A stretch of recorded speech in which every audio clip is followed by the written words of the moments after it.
Okay, no, seriously, I am not okay right now. That was an incredible episode, but Jesus, Subaru cannot die at this point. He just can't.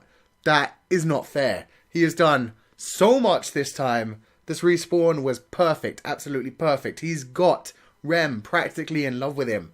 Rem thinks he's this heroic, godlike character, which he is, but finally she's actually seeing it.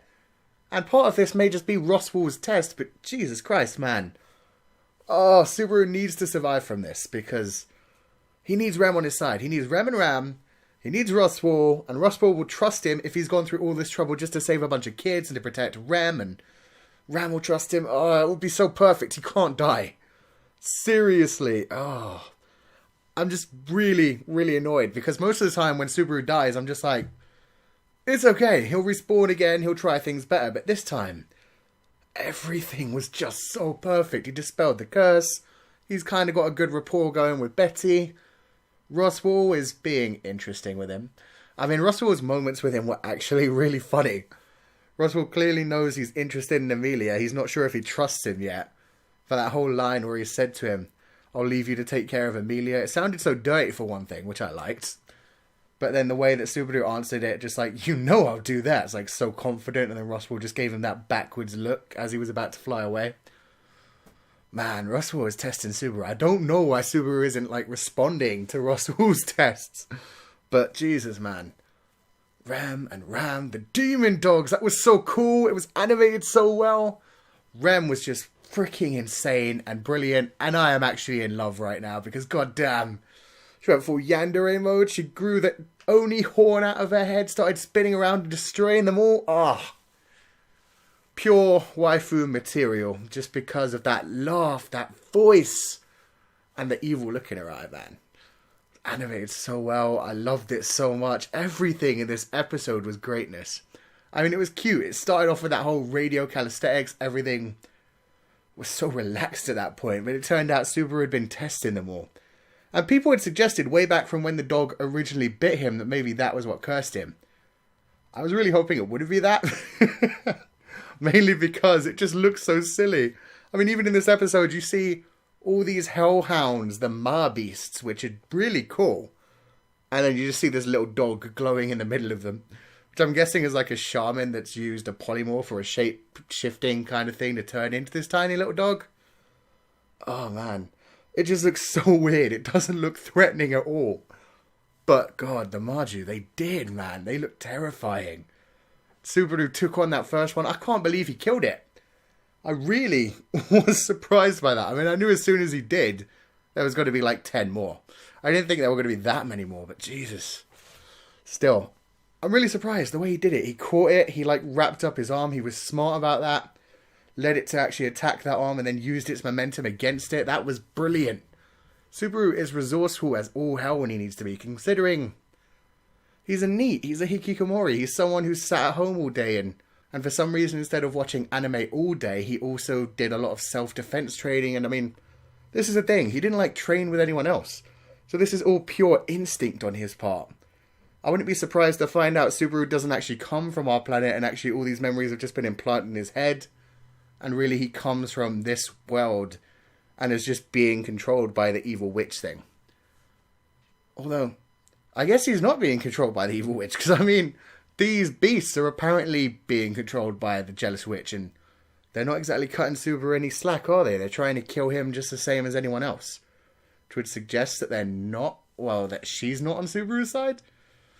So maybe whatever keeps bringing him back from death, rather than being the jealous witch, is actually Emilia, who could, again, possibly be the jealous witch in the future. Maybe it's like a split timeline kind of thing.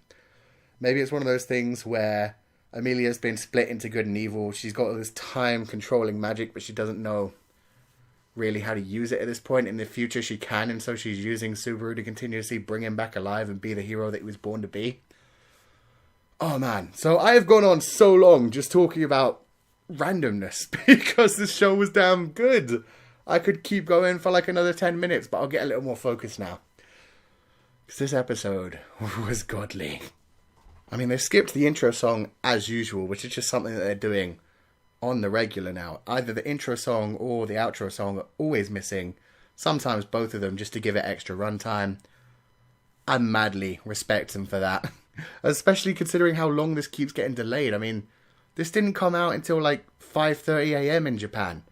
That's ridiculous. I can't imagine what kind of poor people were sitting around in Japan trying to watch it at that hours in the morning. Like, I'd hope they just recorded it and are going to watch it later today. But God, the true otaku that set up for this one and had to hope the French Open would end sooner must have been pissed. Oh man. But it was definitely worth it. And again, they did the lighting thing, which I love. They started off in early morning when he was at the village with all the people. That was greatness. And then when he met Roswaal, sun was going down. It looked so perfect. It gave the great impression that it needed, because Roswaal was in the light most of the time, but then when he turned against the orange sunlight, suddenly his face was all shaded. It looked really creepy. He did that whispering moment, and then he flew away into the sunset, which looked freaking glorious. I really like Roswaal.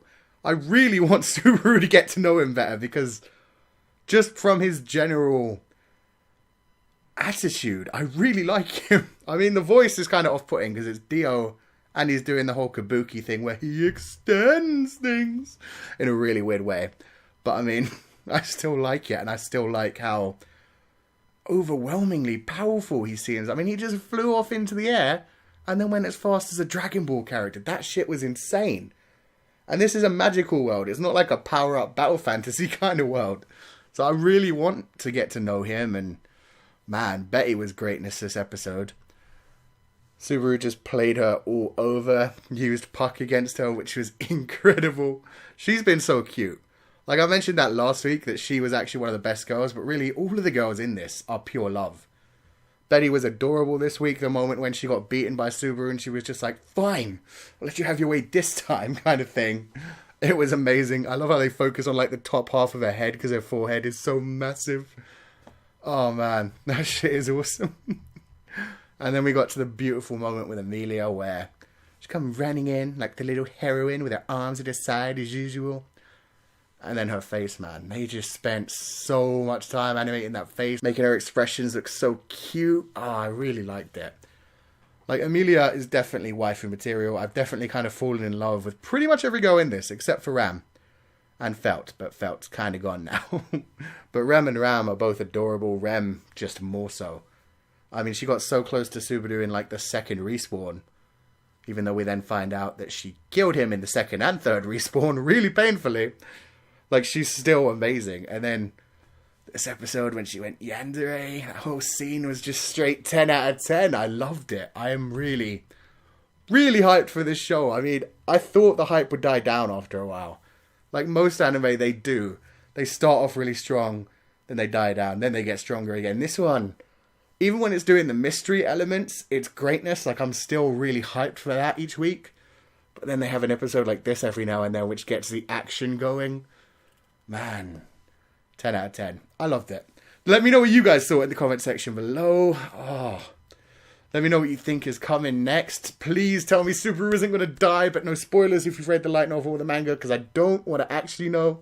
I'm just really hoping he hasn't died, because he was just so perfect in this respawn. Oh, so yeah, let me know your thoughts on this episode. And if you like this review, then wreck that like button like you mean it. Subscribe if you haven't already seen more. And I will see you guys next time.